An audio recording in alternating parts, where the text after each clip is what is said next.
Golf pros don't show you what I'm going to show you today about these clubs, and they don't think about them the way you should think about them. These are your scoring clubs, not your 8 irons, not your 9 irons, because most of the time we're left with 170, 180, 200 plus, like I have here on the 13th. This is the stroke index one. You hit a good drive here, you're left with 200 yards plus. So being good with these are your scoring clubs. Like, you've got to think about this. How often are you left with this yardage? Well, probably quite a lot of time.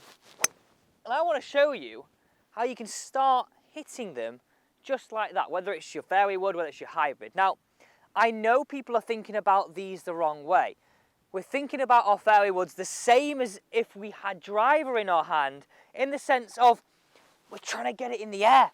And that's where we start topping it. That's where you're not maximising your distance and losing a lot of control. And as you know, if you're a subscriber to this channel and you've got your bell turned on, you can just put your tip request down below and I answer it just like West hides here today. So, nice and simple, we've got 2 minor little tweaks that you've got to make, and that's really going to change the DNA of how you hit these. And then I've got a drill to show you how to access that on an ongoing basis, because that's what I want you to do. The setup of your golf swing is the DNA, and getting the DNA right with your fairway woods and your hybrids is essential. You don't get it right, that's where you're going to be in that top zone, and I want you to avoid that. Now, think about this. If you set up where you'd have driver, so ball position inside your left heel, nice big shoulder tilt to help you launch it, and I swing this now, that gets the club working on a very upwards motion, doesn't it? Now, that's okay when the ball's teed up slightly, but when the ball's on the ground or only teed up one fingertip like you have it on a fairway wood, that is disaster zone. So you've got to think, right, I don't want it to be too much here. I want it to be a little bit more level. So what I want to recommend here, have a look at this from Player Cam. This is how you've got to set up to change the DNA. Right, you get this right, you're already sort of 60% of the way there. I like to have my ball position, a club head inside my left heel. Easy. Just check it there, have a look at that from Player Cam. You can just copy this video step by step, right? Now, I want you to think about having your shoulders a little bit more level. Now, if I swing that now, that would create a more level hit through, wouldn't it? Not really up. It's as simple as that. Okay, let's hit this one away, because as I say, like, you're already 60% of the way there. And I would use that exact same ball position if you had your hybrid in your hand. This is just a reminder, remember, you can do this with your hybrids as well. Think of these as the same category, same ball position, same concepts going forwards.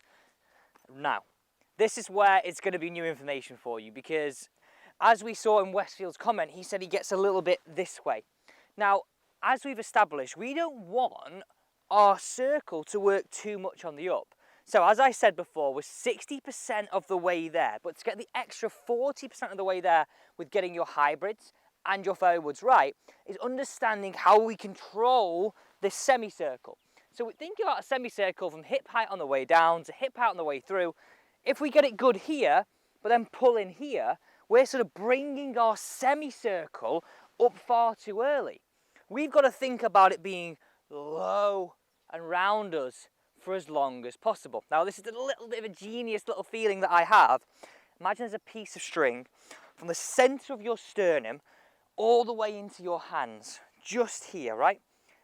I don't want that slack to come on. That would lift our club.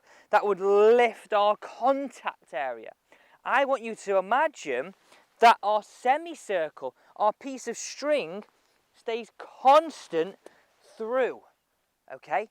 Now that might require, if you have a few practice swings there, you turning those hips, you transferring that weight, and just feeling as though you're keeping the same tension on that piece of string.